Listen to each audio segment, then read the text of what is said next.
ભાભી ઓલી કેવા ભજન ગાતી હતી, કાગડા જેવો અવાજ તો હતો. હું કે કાગડા જેવો એવો અવાજ હોય કે હરખા ગીત ગાવાના હોય.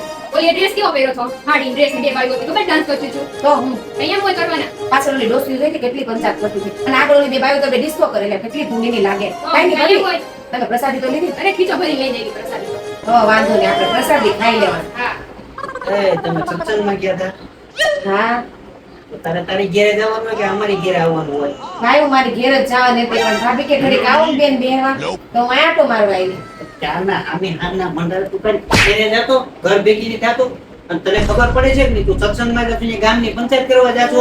તારે એને હવે સત્સંગમાં કાલથી જવાનું નથી, ગામની ગો લઈને અહીંયા આવીશો. કાલથી છે ને હાડીનું ડ્રેસનું સિલાઈનું હોય ને લઈ આવજો ને, છાની મને સિલાઈનું કરવા મળજે. એ નો જાય સત્સંગમાં. તાકી બી જાવ ભાભી. એમ છે ને એમ. લે અને કે લે આ મને મારી હાથ છે અને કે તું કાઈ તું ઈ જ લાગનો છો, ત્યારનો મને પાવર કરતો છો.